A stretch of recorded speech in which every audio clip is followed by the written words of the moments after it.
are now tuned in to this week's episode of our podcast. Today we are going to interview some of the greatest and most influential minds in our field. By sharing our collective expertise, we will show you how to harness, control, and use your own skill set to achieve ultimate success and live the life you want. And now, please welcome your host. Welcome on back to the Anomalies podcast, everybody. I'm your host, Tanner, up in Wisconsin, and for the last 30 minutes, I've been fighting with a fucking microphone and a speaker. We don't have a full crew with us tonight. Marco bought a house, and he's apparently busy, but we have TA, Flegs, and Trashman, and a very special guest all the way from Nevada, the Hard Factor podcast. We have Hard Factor Will. How are you doing, buddy? Doing great. Tanner, I'm very thankful for you guys bringing me on the pod. But I got to correct you. It's Nevada, hard A. It's very important. That's been debated. Fighting. Everybody's fighting in my head. It's debated outside the state of Nevada. That's where it's debated. Because in the state, hard A. Well, I'm from California, and I'm not too far from you, actually. I'm like... Yeah, but that doesn't count. But I say Nevada, but I've always said Nevada for some fucking god-awful reason. In fact, I was in Nevada. I don't really give a shit. No, it's Nevada. Trust me. Don't come up around, especially don't go into Carson City and give them any of that soft A bullshit. They will run you out of the diner. You will be corrected. Well, I've been ran out of a diner. In Vegas, they won't say shit because it's all about entertainment. But if you go to some of the smaller places, they take it pretty seriously. Hard A. That's good intel. I think I was in South Lake Tahoe one time, and I said Nevada, and they looked at me like I was fucking crazy. Yeah, state line. If you're at a state line blackjack table, they're probably going to be like, "What the fuck are you talking about?" Yeah. It's good for Trashman because he's going to be out there in September, right? August, September. I usually go to Reno once a year, and I usually I try to go to Las Vegas once every couple of years. Nice. So. Yeah, I'm up here in Reno, and so it's fun. I mean, we have snow. Where are you in California? Wairika, California, up by the Oregon border. Oh, nice. I need to make it up to Bend. Haven't driven there. It's amazing. Yeah, I love it there. What the hell is Bend? It's a city in Oregon. It's supposed to be really pretty. Okay. Yeah, it's very nice. So speaking of Reno, I actually have a coworker. I'm sure you're familiar with the Donner Pass, right? Mm-hmm. Oh yeah, my neighborhood's actually called Donner Springs, and this is where they rested for Halloween right before they went and ate each other in the mountains. Nice. So I actually have a coworker who is on a History Channel documentary who is a direct descendant of one of the Donner Party people. Wow. I hope it's the Reeds. They're the ones who ate everybody because they're the ones who got rich afterwards. And they were the ones that all survived. Okay. So certain families died. So the Donner Party was during the Western expansion, the mining boom, and they were going out to California. They stopped and their path was to make it through the Sierras and they should have waited till after the winter, but they didn't. In the fall they just trudged in, and it was a horribly bad winter, and they got stuck at Donner Lake, which is right north of Lake Tahoe, and they all ended up eating each other. Especially one family who all survived, obviously, because they obviously were the main eaters, right? Because they all survived, and the rest had a lot, that. Yeah. I didn't know any of this. Yeah. No. Yeah. So, how do you not know about the Donner Party, bud? I don't know how I don't know. People mix it up too with Dahmer and Donner, they're similar. Yeah. The Wisconsin pride. We got him and Ed Gein, man. We're serial killer central. We're a pro cannibal podcast apparently tonight. No, definitely not. No. You do whatever you want to do as long as you're eating meat. We're anti-vegan, I'll tell you that much. Right. Fuck Bill Gates and his synthetic beef, right? Right. I don't even hate the synthetic beef. Just don't do it at the expense of American agriculture. Well, or synthetic. If you want to grow that shit in a lab, I don't really care. Just don't say it's better than what we raise. But that's what it's designed to do, Tanner. They're trying to take out the cow. They're trying to remove cattle farming. Yeah, I mean, it doesn't have to be. I know a lot of farmers who would eat the Burger King bullshit, whatever they call it. The Impossible Burger. Yeah, whatever. Beyond, whatever. That's fine. This is like you're like big cigarettes saying that vaping is cool. You're like, nah, don't worry about it. The vaping's not going to do shit. We got this cigarettes on lockdown. The only problem with that comparison is that we are not the only show in town for the last 5,000 years, right? Or whatever. Other than that, it's a pretty good comparison. Okay. I'm fine with that. We put the labels on the warning. You can get fucking heart disease by eating high fat. You have to beef. do that now? Oh, no, you don't have to, but I mean, Surgeon General says you probably should.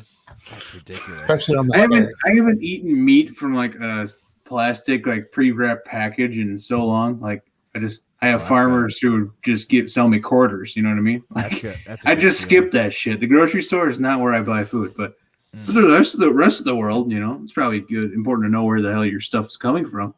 But lab grown, whatever. It's just like organic. Well, it's organic. It's not better than. It's just organic. If a steak has to come with a label that says that you might get fat from eating it, then like something that gets shit out of a machine definitely should have a warning on it. Like that's fair. Yeah. True. But where does the line end? Is this what we're going to talk about? I'm so pumped to have you on. We're talking about lab-grown meat. I don't know. Awesome. Wherever you want to go, man.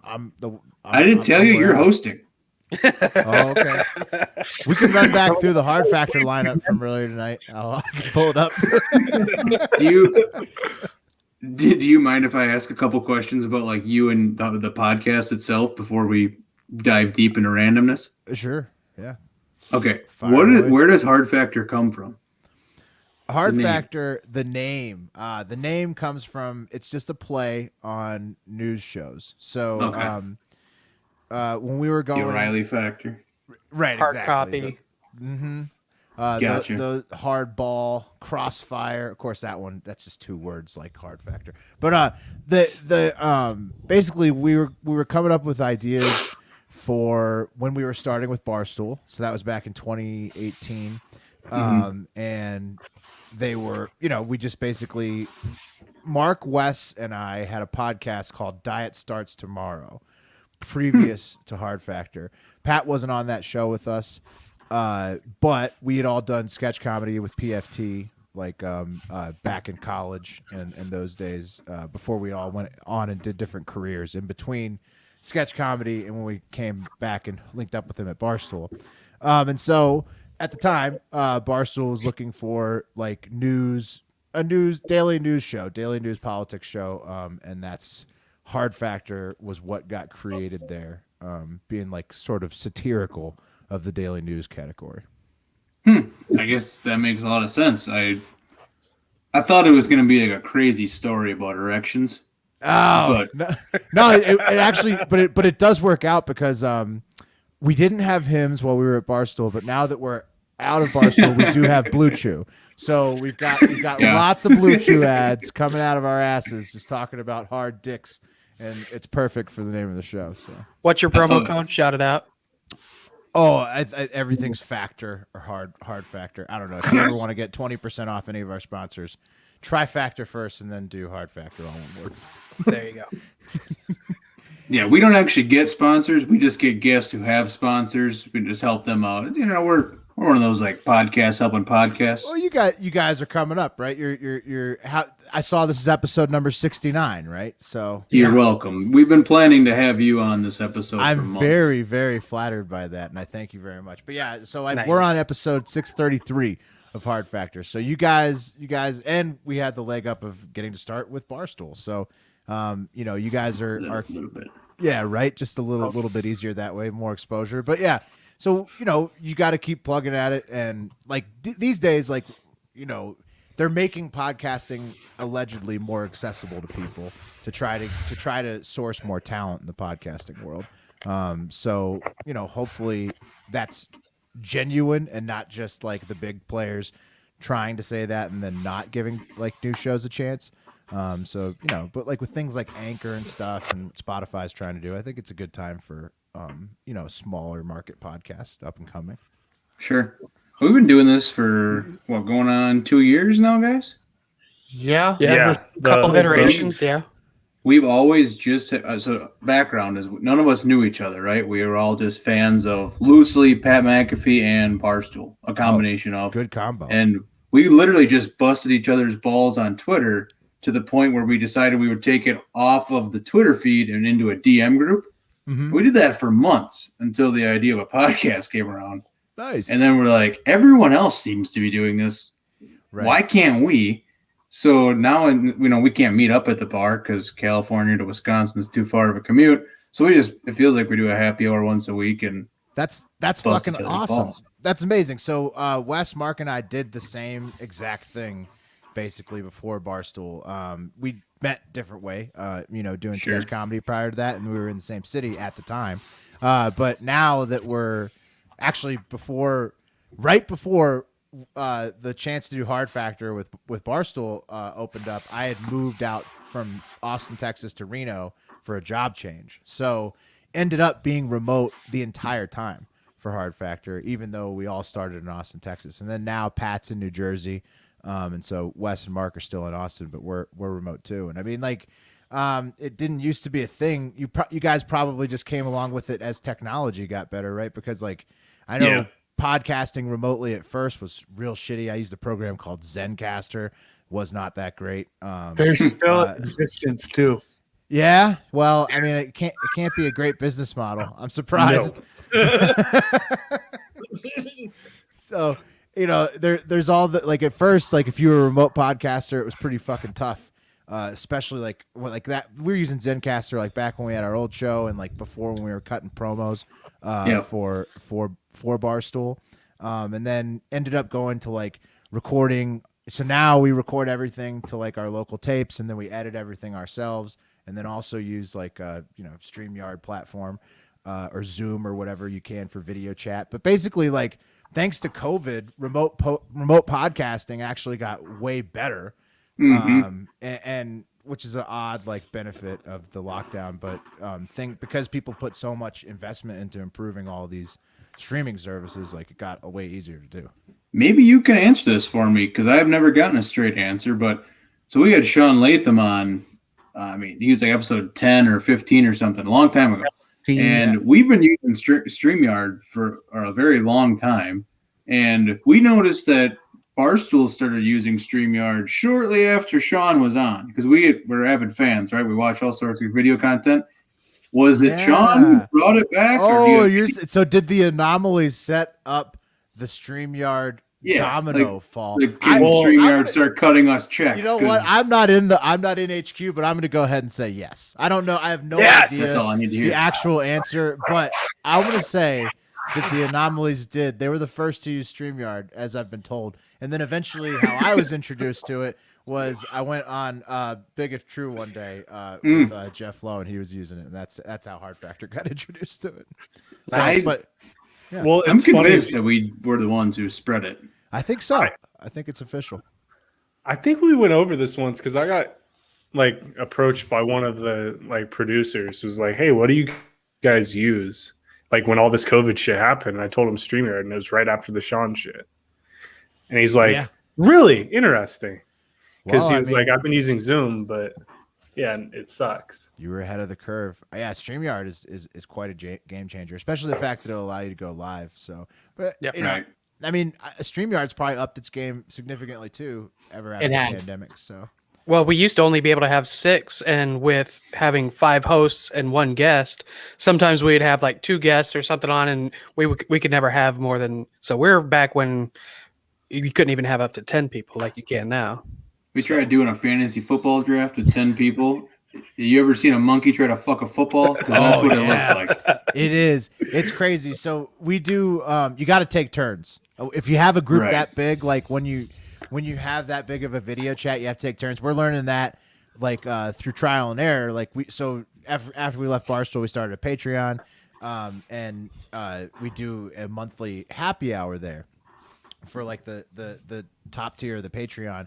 And like at first, like when you have a bunch of dudes like going on, like everybody's drinking and trying to talk at the same time, it was the first one was nuts. Like at first, like nobody could hear anything, tons of frustration. But then as people started understanding that you have to take turns when it's like a group of a ton of people, then it got like better and better and better. Sure. But yeah, like happy hours. It's like you guys do the show, online happy hours. Also, thank God for those because it'd suck a lot more during COVID without them. We were doing those long before COVID started. Flex has gone through like gallons of bourbon just recording. Everybody's catching up with you finally. Well, as a dad, it's hard to go out, and I wake up at 5:30 every morning, and so if I'm out till 10:30, 11 o'clock, and I got to find a way home, and it's a lot cheaper at home too. So, like, this is like literally the kind of like the highlight of my week of hanging out with the boys for sure. Fuck yeah. We used to on our old pod that was real similar to this. Like we used to do beer reviews every week, so that like you'd have to drink. It's a great idea. It was a great idea. Wes, who was on that show, is now in recovery though, so we don't do that anymore. Yep. But right. At the time, that was an excellent way to we could really do this. I could go to the grocery outlet and pick up some Belching Beaver or some shit, and we could do a beer review. Oh yeah. I got a buddy who could help guide that a little bit. He's pretty big on Instagram with it's just the beer dudes, and he's a real good buddy of mine I used to work with, and so he'd be a good guest to kick that off maybe. There you go. You guys, I would suggest it. I would say that segment is something you should absolutely incorporate. Because are you going to come back for the inaugural? Absolutely. One? I mean, it's your idea. Bring me in. You tell me which beer. If we're doing a group thing, so here's the thing: when you do a beer tasting as a podcast, you either have to each have your own individual, or preferably you have like 3 of the same beers that each of you try, because that way you can trade notes. So being remote, it will require a little bit of coordination, but like if you guys like are all Costco members or something like that, you can probably figure it out. Yeah, we're dumb. We know that. We're not brain dead. We can figure out how to find the same beer, I think. Okay, well, I mean, it could be the tough. Technology exists. I was doing it in the same city, and it was hard to coordinate which beers. Seriously? It sometimes. That's just because maybe I'm spoiled in Wisconsin. No. Tanner, you got to remember, I'm here. What does that mean? You sound like I bring down the IQ just a hair. Oh. So background for you, Will. Trash man Ronnie, he's an actual trash man. That's nice. Straight up like California mafia. I mean, yeah, they got old school Portuguese mob money running the trash company in no big time trash union coming to crack some skulls. Did I get that right? Are you Portuguese? Is that Portuguese? Yeah, I'm Portuguese. Okay, I didn't want to sound like a liar fully on that one, but yeah, so he's an actual trash man, and he lives up to the stereotype. I mean, he had a mullet, greasy mullet. Just white trash is all get out. I grew up in a trailer park. Now I drive a garbage truck. I hit all the points. Technically, I shouldn't have passed 8th grade. Yeah. Somehow went to college, though. I mean, you're doing great, trash man. You seem like you're doing great. You've set up like a nice. You're doing great. You have a nice like stream going. A good angle. You've got a mic stand. He's really married. I'm married. I have a house. Your house. You have a room. You have an extra room in your house. It's amazing how many people you get on a stream with, and they're like crammed in with somebody else because they have no space at all. They got no room to do any kind of talking on their computer. So trash man, you got your own room for that. Yeah, it's nice. I even got my 2 doors behind me. I know, it's pretty sweet. Not one. Two. You are living the American dream. Yeah. Kinda. I don't have the white picket fence. I tore that out. Is it a white picket fence or like a white pig in fence? Like, are you trying to keep in a pet pig? Fence. I can totally see you being a pet pig guy. Get rid of that. I would love to have a pet pig. Honestly, pet pigs. I had a pig. I had a pig when we lived on the ranch one time, and I think we ate it. I can't remember. I was sick. Sense. Yeah, probably. Yeah. That sounds like ranch living. Yeah, it just went to another disappeared. farm. Is that what your parents told you? Yeah, just like my dog. It got sent to the other farm. This is actually like a really good segue. See, a good host alert right here. This is a really good segue to the one topic that we prepared for this entire episode. Oh, good. Flegs texted me a random fucking topic, right? So, boom, let me read this because it's got a link. I like it. So, all of you got to answer this question. if you become president, sorry, like that sucks, but you got to choose a pet to bring, but you can't bring dogs. So what kind of pet are you bringing? And I don't want just the animal. Give me the fucking story of this creature. Well, I mean, you guys, somebody go first. I don't want to go first. I'll go first. Like you asked, yeah. Yeah. I'm gonna go in the reptile family. Fuck it. I'm going with one of those albino giant boa constrictors. And I'm just gonna wear that fucking boa around my neck. That's a good sitting pick. at the Oval Office. You know, I won't be disrespectful and kick up my feet on the table, but I'll certainly wear the boa at the Oval Office, sitting at the table, and just like it's almost Putin-esque, trying to do the shirtless horseback riding kind of thing. Okay. You know, I got a bow around my neck. I can control my shit, man. So I can see the 1 minute man right now. We're giving this guy the nuclear codes. Right. No, that's exactly right, Trash Man. Because when you become a snake man, that comes along with everything else that is being a snake man. It's like being an orgy guy. Like when you have the lubes and the robes and stuff. When you're a snake guy, you have like all the aura of a snake guy. So they're going to question you. They're going to be scared of you, but they're going to question your judgment at the same time. Oh, yeah. You should. Yeah, definitely. If I'm president, yeah. It's a power move, though. It's a power move. Exactly. What if the snake swallows the codes? You know, the nuclear codes. It's tough look. Just ended any chance of nuclear war. I mean, that's pretty good. Saving the world right there. If the codes are really just written down on a napkin, it's a problem, right? They should at least have two-factor identification or whatever the fuck that thing is. Yeah, something. Yeah, you have Send to me a at text. least enter a Gmail. They lock their shit down, though. If you try to log in from a different computer, they'll lock your shit down. I tell you what. Yeah, it's snake proof. TA, what do you bring in for a pet? Hawk that I can summon and send messages with, old school style. Is this What's Game his of name? Fucking Thrones? No, I just want one with gloves. You just be like, "Hey, Hawk, you're gonna go to Kansas City. You're gonna deliver this piece of paper to this address, and then go." A little bit of falconry. Yeah. Yeah. Right. Falconry. Is it a male or female hawk? Don't give a fuck. I'll have an arsenal.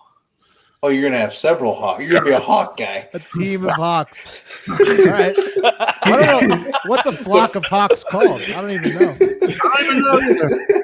They don't. I think there's like sort of like predators, right? So they probably don't flock up that often. But that would be very intimidating if they did. I would have the ultimate picture of just two arms out, like standing out of the white room, and just a group of hawks.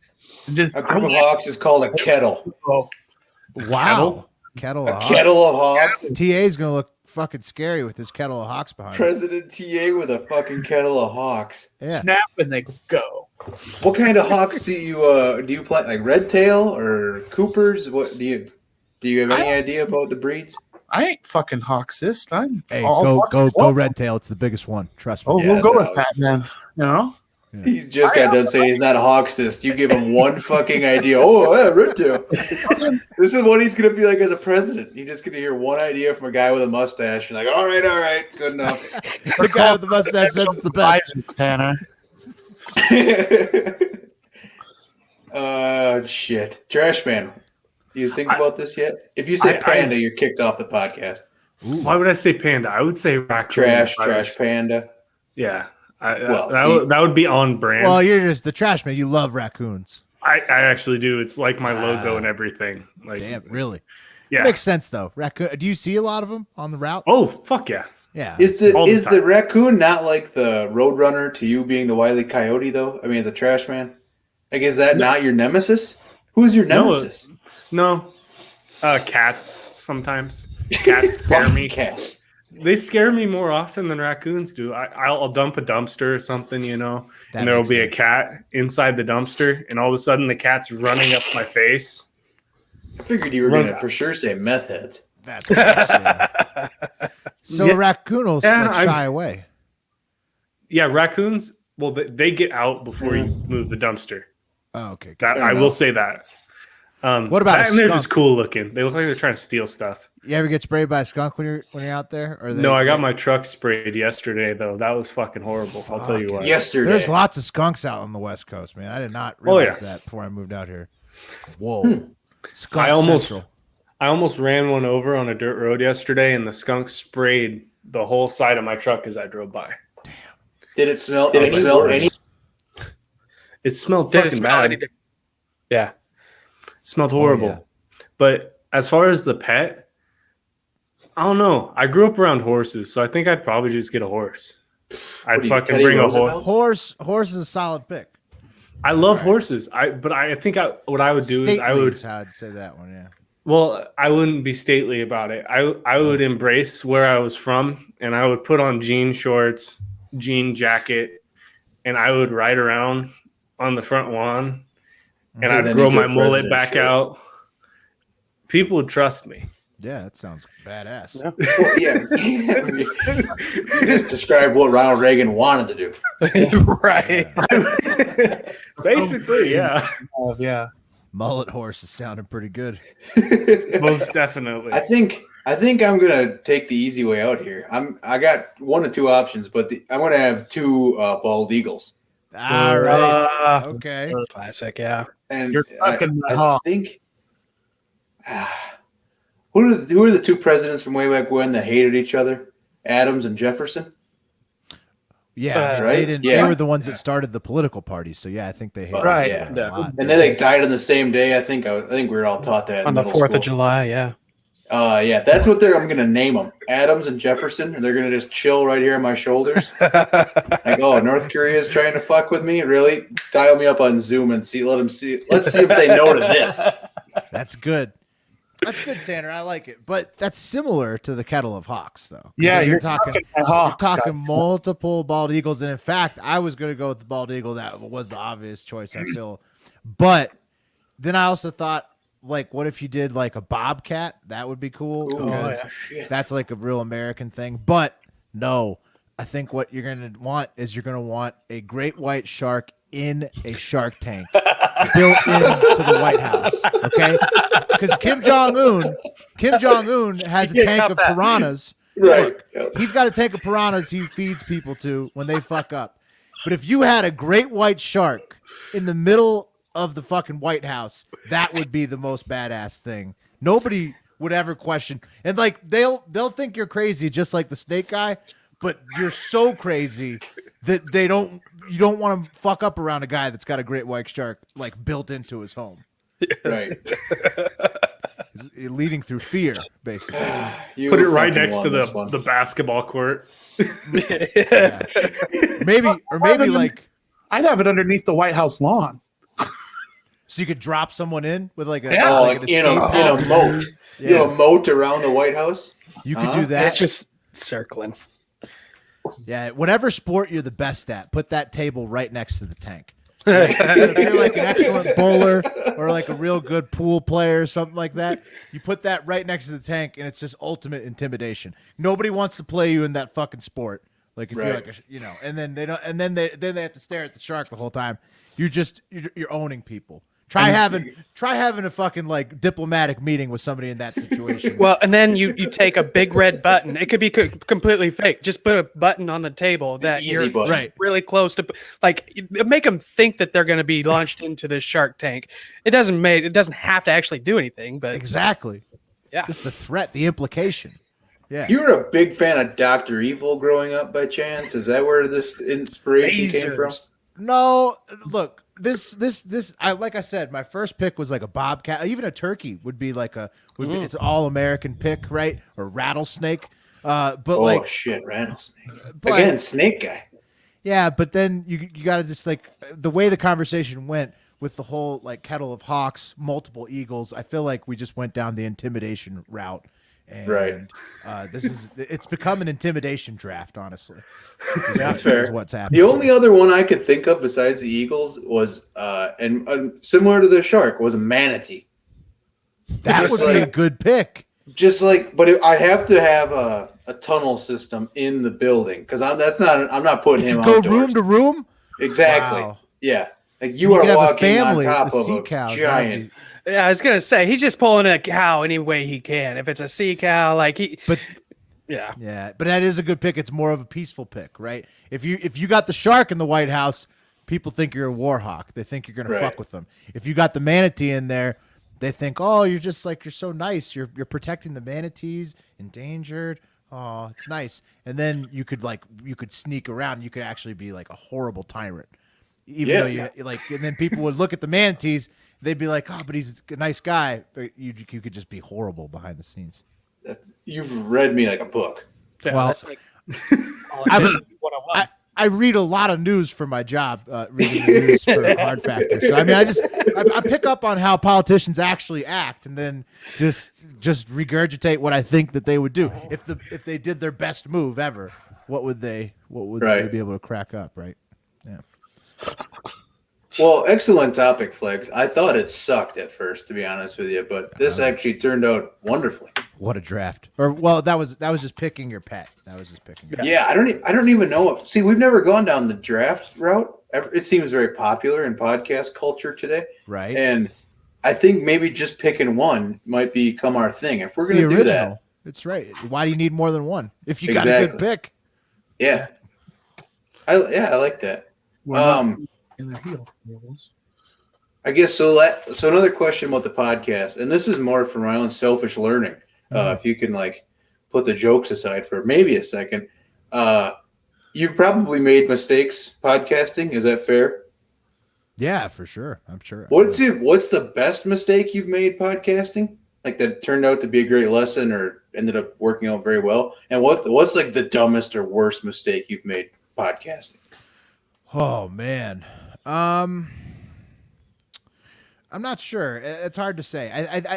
It all is going to center around what topics you were willing to discuss and what topics you weren't, right? So I think that especially like when you're dealing with like outrage culture like it is right now, like there's a lot of risk reward for which topics you choose to go for on the show and then which topics you choose to highlight on social media.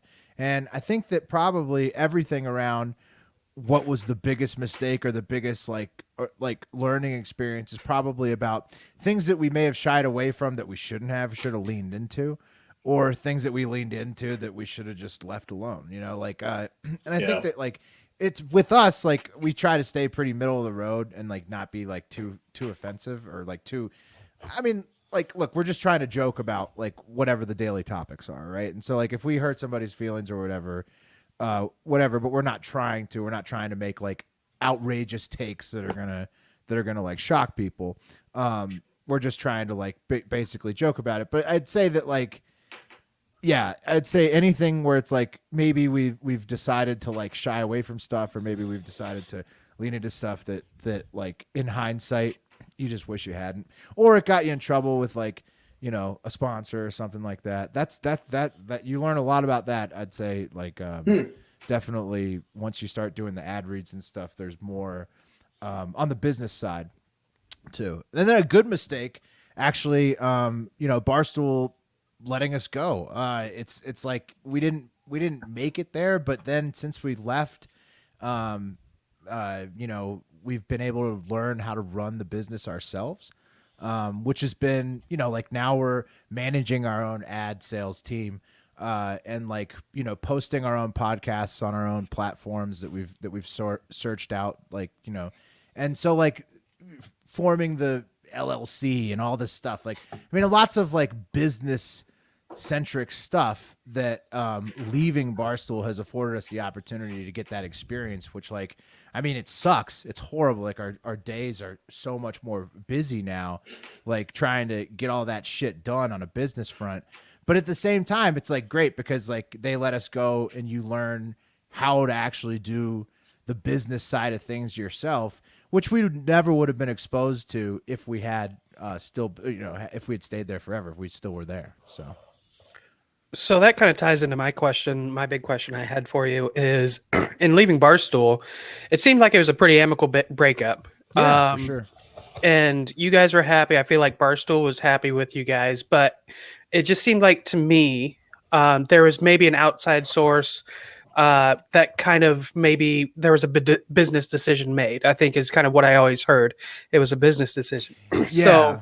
was there something in relation to like the gaming side, and then we got this politics podcast? What did that tie into it at all, or was Maybe. it just You know, completely different? I don't have no idea besides the same that we've all talked about, like that we've sort of that you've heard on the pod, like it's like or whatever pod, Dave's pod, Erica's, us, what I don't know where it's been talked about, but yeah, it's definitely like it was a business decision. From what I understand, it was just the dollars and cents didn't make sense to them. And then also, maybe it is sort of like topical direction. I'm not sure. But at the end of the day, it's also tough. Like we're totally remote, like you guys never really had a presence in the HQ office, which I think helps out. Like say if you're like a new brand around there, especially we don't have any professional athletes or anything like that in our team, right? So like we're not necessarily like keeping an ever present like reminder at HQ over the time we were with Barstool, like that we're like in your lineup or whatever. So in that regard, like it was probably harder to keep like a constant like presence there with the HQ folks, even because we were remote. And so yeah, but I think it worked out for everybody in the end. Like it didn't make sense to them from their business perspective, and then from ours, it allowed us to get the experience of learning how to run a podcast in this like environment where there's all these new players in the podcast world. Like, Spotify is obviously making a lot of moves with their podcast setup. We're hosted through Anchor now. So like, getting involved with that a little bit. I think Apple's going to start making changes. Amazon, people are pushing for it. So, in terms of that, I think it was like probably good timing for everybody. That makes a lot of sense, actually. Yeah. Yeah, it was, and like the business aspect of it, like I said, it's probably, even though it's terrible, like I wouldn't say like, okay, if it was my choice, am I gonna like my wife will have a baby and I'll start a business in the same month? Like, no, probably not my top choice, but what it in the end allowed us to do is to like learn, like I say, we're in control of our own company now, and we're learning how to work the business side of everything, which like that was the office folks at Barstool that did that for us when we were with them. And then now we have direct control over it and are, interfacing with the different ad partners and whatever else and learning how that goes. And once you learn how that goes, you can do your podcast a little bit better because you actually know like how the nuts and bolts work, not just on your content creation side, right? Sure. Like Yeah. you know it from everything you've agreed to with where you post it, with who you do the ads with, and all that stuff. You're when you're managing it yourself, you have the direct knowledge, and so I think that it can be beneficial, if you're in that boat. Nice. Ooh. So Go ahead, Flex. I was just gonna say, maybe going back a little bit. You used to do sketch comedy. Do you still dabble in any kind of comedy world at all, or is that something that's kind of gone by the wayside? And Just the show, so I mean, it's comedic news, so we try to be jokey on there, and then on the just audio stuff. We've been selling. We're trying to do more video based ads, like get work doing that, and those would be sketches, but those would be ads at the same time. We haven't done any like purely sketch comedy in a while. The last sketch we did was we parodied like the naked video. I mean, we do the naked sure. vote naked thing. I think like we do little one-offs here or there, but for it has not been a focus. And we all like should do stand up or like try to, but pandemic is a good excuse to not have to, break out of your comfort zone. I think a lot of us are in the same boat. Yeah, I mean they say that everybody should try it at least once and that you should work on it if you're in the comedy field, but nowadays with podcasts and stuff and the way it's going, I think a lot more people are consuming electronically. So at least until pandemic's over, we'll see I'm sure stand up, obviously, it's age old profession. It'll kick right back up as soon as rooms open. So one question, and I should ask more guests this, but see, you're obviously doing the Hard Factor podcast, and you as a podcaster know who this person is already, but your white whale, like, who is the guest you've always wanted to get? I really don't care about the answer to that. Who is the obscure person that no one would ever expect? I'm going to call that person the White Walrus. Who is the not famous maybe or famous for a weird reason? Who is like the most bizarre character that you want to see on Hard Factor? Man, that's tough. I mean, if Macho Man was still alive, it would be the Macho Man. Yeah. Just because he voices our intro. But Which is incredible, by the way. yeah, money Amazing. for nothing.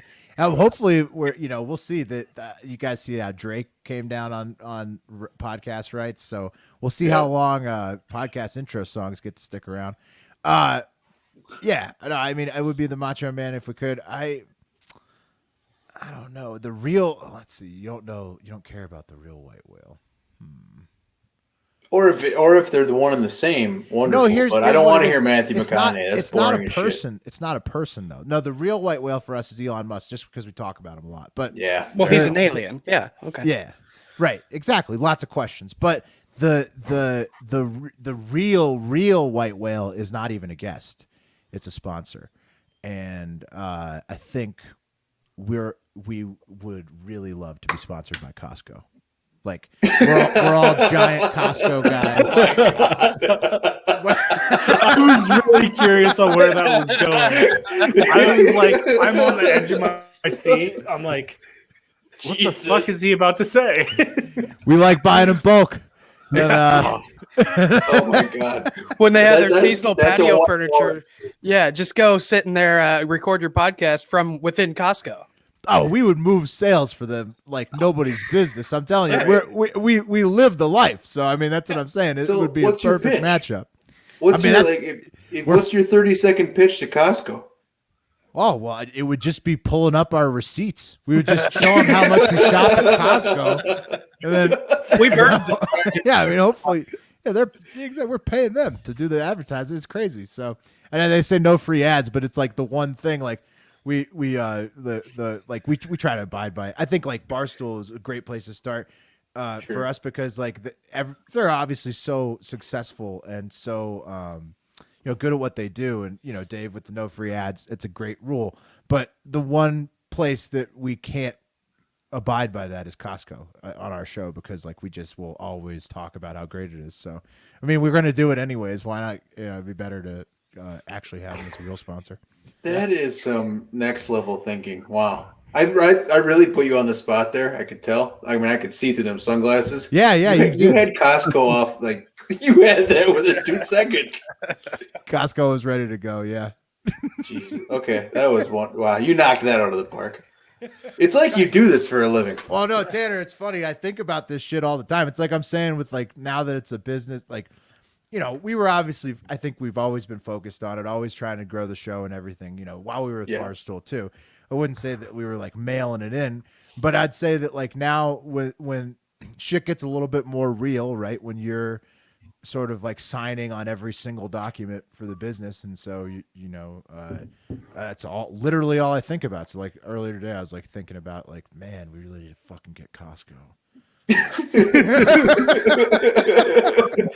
So is this going to become like a new segment on Hard Factor? I mean, there's Florida Man Friday. Is this going to be like a Costco, like Costco Story Tuesdays or something? Costco is just all the time. See, Wes got me a membership when we had our daughter, and because of the diapers, obviously the That's a savings. great fucking gift. Yeah, it was Wow. best gift. And then so he's been telling me for years. Wes is a big time Costco. Like he's always telling everybody he's got to get on Costco. So Wes gets me that. He'd already talked Mark into getting a Costco membership. So now the three of us are all Costco guys. Hopefully there's a new Costco up by Pat in New Jersey so he can get on the Costco train. There you go. Right. He's gonna need it. Oh yeah, for sure. He's got the baby coming up too. Buying smokes for Kate, man, that's going to be huge. I I've never been to a Costco. I don't think we have one anywhere near me. Oh, it's Maybe in the Twin Cities. Minneapolis, St. Paul probably has one. But that's still like an hour and a half. Never lived close to one until I moved to Reno, and so it just was a perfect match. Like Wes has been telling me for years, you got to get on that Costco. But I'll tell you, like the save, guys, I don't want to do an ad here, but I mean the savings are be our phenomenal. guest. So, how do they compare to like a Sam's Club? I mean, I've been to Sam's Club. I don't know about Sam's Club, man. I've seen this debate raging last couple of days online. Oh, is that a debate? I think Doug's. I think they're trying to get Doug's to become a Costco guy because Doug's would love Costco, but he's saying he's holding to Sam's Club. Sam's Club's like a more southern thing. I think, yeah, he's from the South. The Waltons are from Arkansas. Yeah. So like Sam's Club, all right, but Costco. I mean, that's the real deal. Like that's the only place where you can buy a 5-gallon drum of soy sauce. Did you say the Waltons? The Waltons, yeah. Walmart. Walmart owns Sam's Club. Yeah, Walmart Club are a thing. Yeah. Oh, I'm never going there again. That's cheap. That's a rip. Like what? You're gonna just make like another generic of your generic store? No, I'm all right. I'm gonna do Costco. If I'm gonna choose one or the other, I didn't know the Sam's Club was owned by Walmart. Costco's only ever treated me right. So, and your guys' Costco in Reno is fucking great, by the way. I bet. Well, there's two. I've only gone to the one, I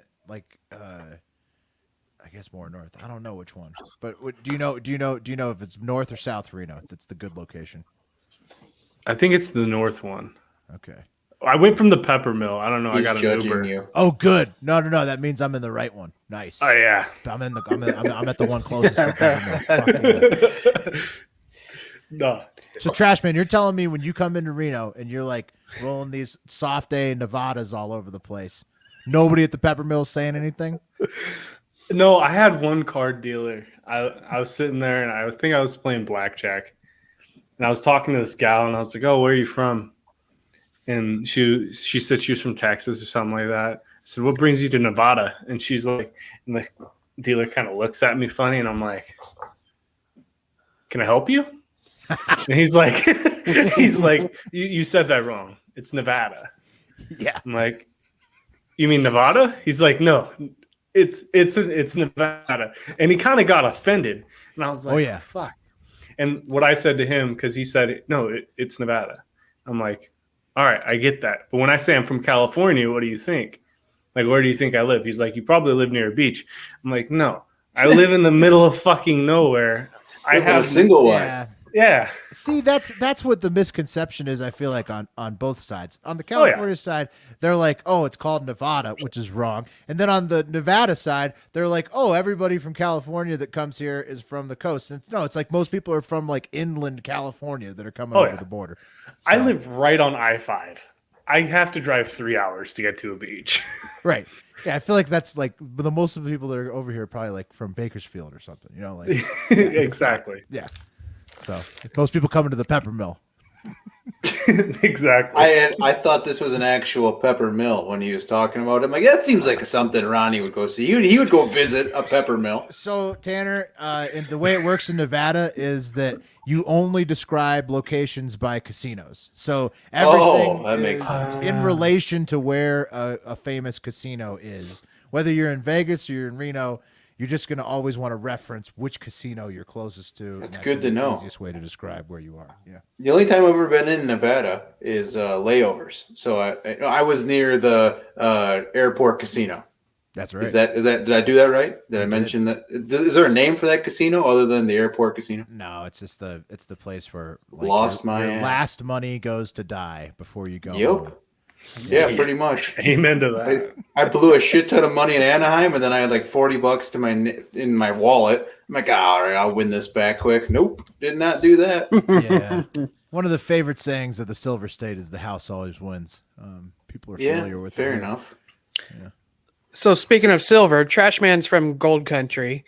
Have you ever tried or visited a silver mine or anything like that? No, I was talking about that on the podcast the other day. Actually, they have a lot of haunted mines that are abandoned, and they're allegedly haunted. But I do want to tour some, someday. And I guess that Mark was telling a story on the show about some nomad land. Have you guys seen that documentary?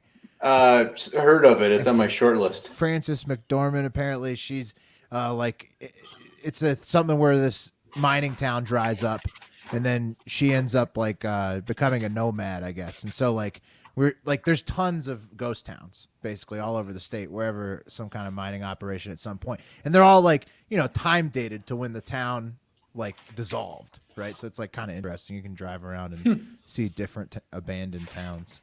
You just said allegedly haunted, excuse me. Is there any place that you know of that's confirmed haunted?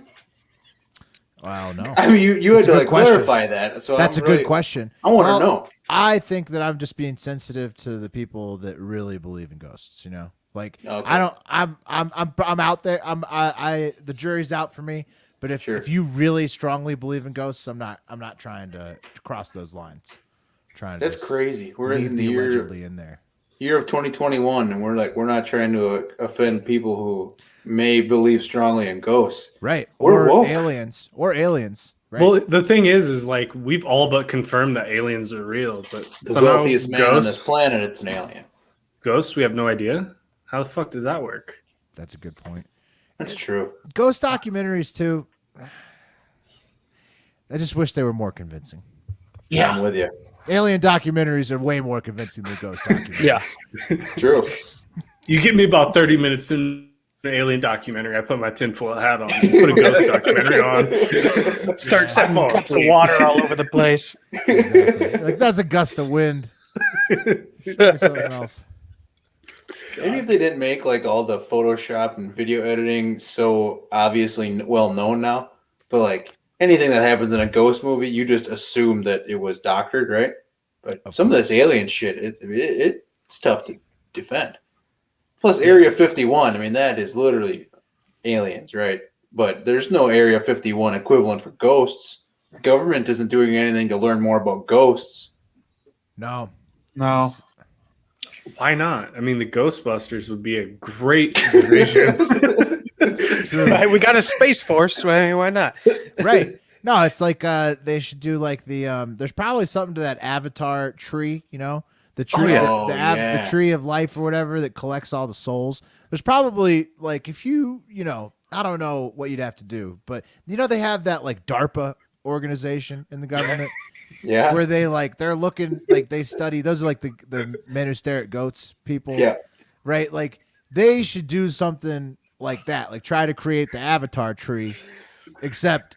Because then you could probably work with the ghosts if you had the Avatar tree. But there's things that they haven't unlocked yet. But maybe they have. Maybe it's in a warehouse somewhere. We just don't know about it. Was that Stargate? Like you just have a big Stargate sitting in a warehouse that nobody's unlocked yet, or something? Exactly. Yeah. Exactly. So, well, then how can you explain that? Because like I know for a fact that on our university campus is used to be an old triage hospital, like during the wars, and I know for a fact it is indeed haunted. Because if you're in there at night, like things get moved unexplainably, even though the whole building's on lockdown. You hear voices. There's a tunnel system underneath. What? Yeah. Like, how are you in there, but it's on total lockdown? I was about to say I did this. Very contradicting to me. They have locked down the tunnel system since I've left, but the building locks completely up at night, and you can get a special pass to work in there, which is what I've done, or which is what I did when I was in college.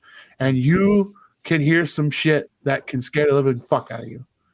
Weird. And like I wanted to. Because like I've seen enough ghost documentaries, I want to take one of them tools that you can allegedly see with them and the meter, and see if there is indeed life. And like allegedly the university did it, but of course, in typical university fashion, we don't know the results. Right. You just need to pitch that to DARPA. See, like get them in there. They got money. Yeah, they'll throw some money at you. Mm-hmm. Get them on the horn. Yeah. I mean, does anyone know a DARPA contact? I don't have one, unfortunately. DARPA@gmail.com. I'm pretty sure they're tied in there somehow. That'll work. Email and DARPA. Yep. I'm sure I'd they've hate wasted. to see the response that would come from emailing that email address. The guy that owns DARPA at Gmail has got to be a fun. How'd you find this email address? I'm sure they've wasted a couple $1 million worse. for sure. You know what I mean? Yeah, Absolutely. if you've listened to Hard Factor, you could find many sources. Yeah, there's a lot of fuck ups in the government, unfortunately, but Exactly.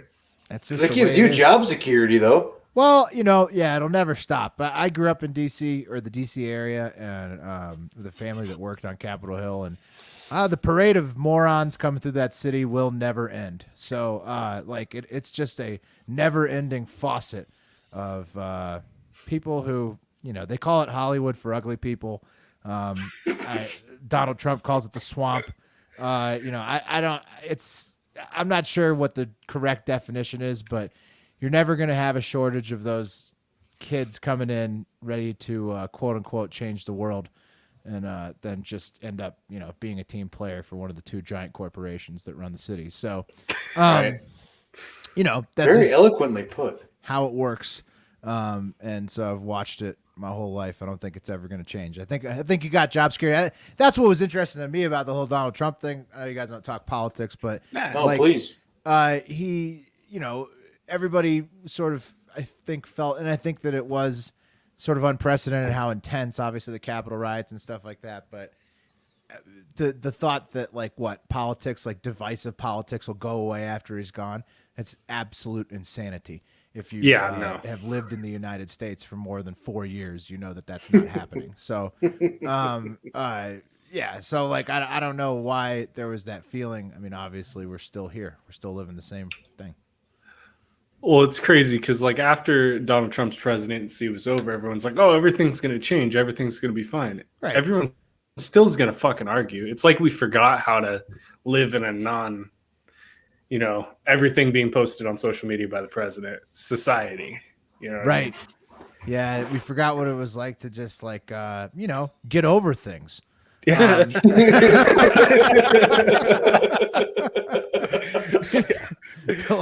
Just not be bothered by something somebody tweets.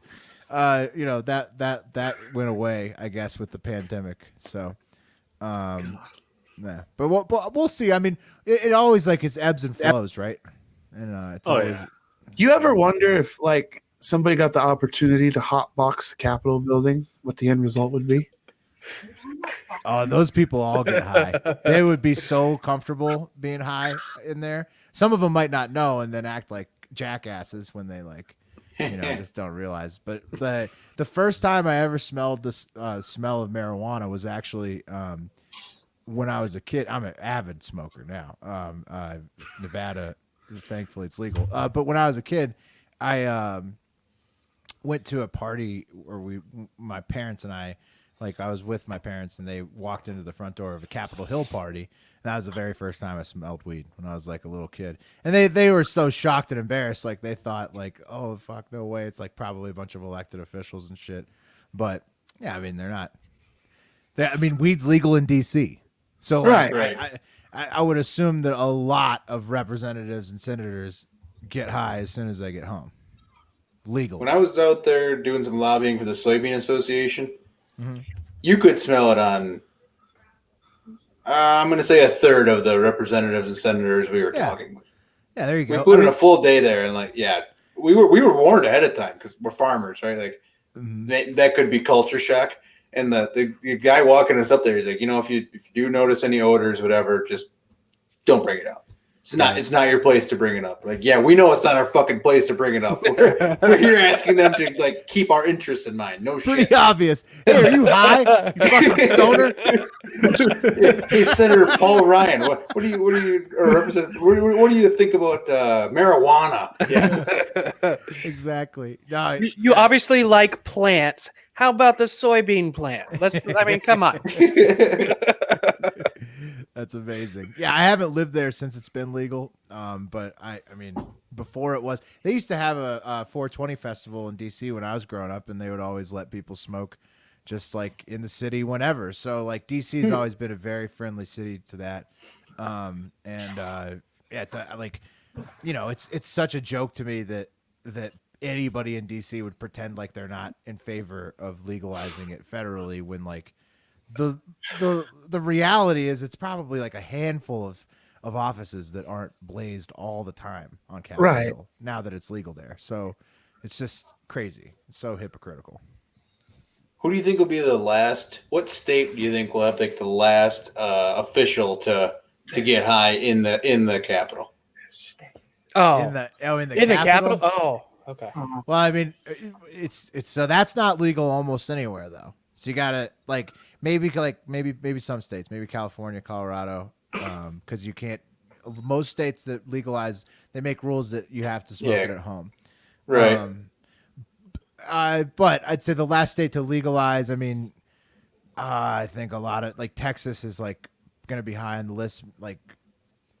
I don't know, somewhere in the deep south, somewhere in the Bible Belt would be the last. I was thinking Indiana or Mississippi.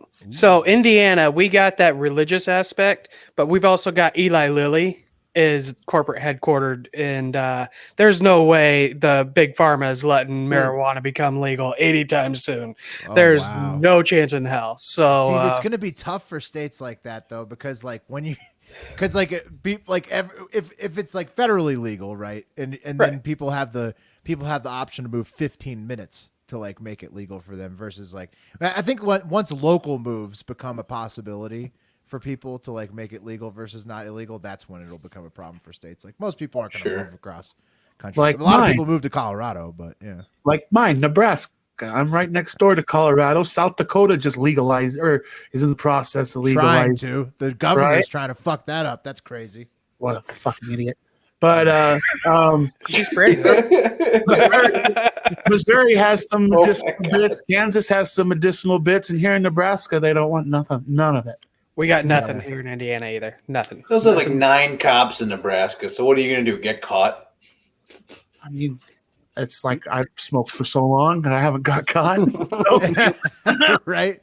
Yeah, not much changes when it's legal. You just don't have to worry about the cops. But the cops, like you're saying, in most states these days don't even give a shit anyways because they're what is it? A little bit of weed? Who cares? It's just you'll take the weed. Big deal. Maybe a ticket. Exactly. Will, we probably got to get wrapping up, right? I know you got.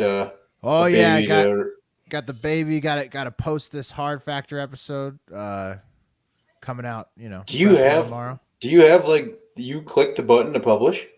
Oh yeah, we do. We do all of our own editing.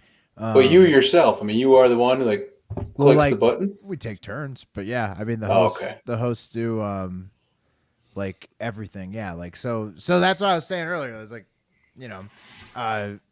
on the while we were at Barstool, we did our own editing, and then now doing more trying to make more video content on top of it, bringing in additional help to help with that.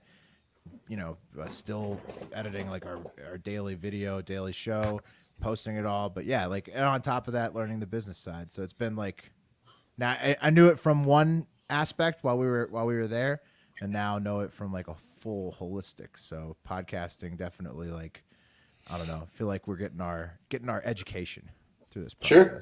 Well, that's awesome. Yeah. Well, I mean, we really appreciate you coming on. We're probably going to chat for a little while after we let you go, but we want to be sensitive to your time. Obviously, check out Hard Factor, and he's at Hard Factor Will. Check out the rest of the guys. You are all starting to do some new content things. Do you want to plug that for the listeners? Oh yeah, sure. Thanks, Tanner. So yeah, I'm at Hard Factor Will. We got the other 3 hosts on the show, 4 guys, and we bring in guests a lot of time. So that's a daily podcast called Hard Factor News, and you can find that Spotify, iTunes, wherever podcasts are free. And then we have a Patreon where we do bonus shows twice a week. We do one early in the week called the Hive Hour. So the Hardo Hive is our group of listeners. The Hive Hour is just basically bullshitting on funny stories. Then we do Florida Man Friday, which we used to do on the podcast. We moved that to the Patreon, where it's just all the funniest Florida Man stories each week. Yeah, and then we're pushing this. We're on this new app called Stereo, which is the competitor of Clubhouse.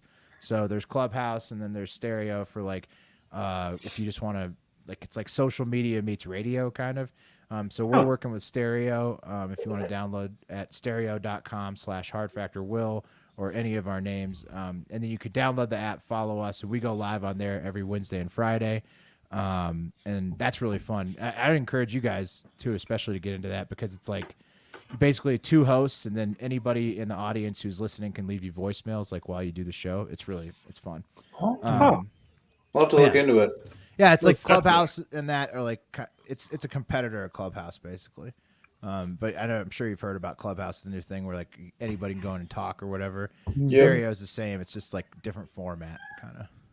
I've heard you guys plugging it quite a bit. I have not given it the attention, and I knew you were coming on, so I figured I'd just ask you firsthand about it. But yeah, we'll look into it ourselves and probably start participating with you guys. Yeah. I mean, just check it out. I mean, it's a cool thing. For anybody, it's a cool ass app. And those things are new. And it's like right in our field, right? If you're doing podcasts, all these new like audio social media apps are like just pretty neat. Because you can just sort of talk on them. But yeah, that's what we're doing. I really appreciate you guys having me on, especially episode 69. And I think that presidential pets, pick was just a great topic as our one and only topic that we had discussed formally. Wonderful compliment to Flags. If anyone needed a bigger head, it was him. So I appreciate you building him up. We get worried about the guys sometimes, but good. Let me pay a bill really quick. We are partnering up with Dano Seasoning. If everyone checks out danoseasoning.com, use promo code Anomalies. You'll be helping us out, and you'll be getting some great flavor in your mouth. I just made some shrimp and broccoli, healthy shit tonight in the Instapot, and I did the spicy Danos on there. It was awesome. No sugar, low salt. If you wanted some American flavor, get yourself some. danoseasoning.com, promo code Anomalies. As we wrap up here, I am Tanner at Vanilla Gorilla, at Tyler Allen, at JJ Flegel, at Trashman Ronnie. We're missing Marco, but he's at K-Pal Supremo. I even got to do Spanish for this shit. You can follow us at the Anomalies Pod. We're powered by the Iron Ostrich Network. We're building that right now, and there'll be a lot more information to come on that. But we are out of here. Thanks for rocking with us. Peace. Let's fucking go. Is he? Oh god, I'm so sorry. Brian. Don't invite me to your career day. Yeah, you ate the shrimp and had Jack Daniels, and you got fucked up. Yeah.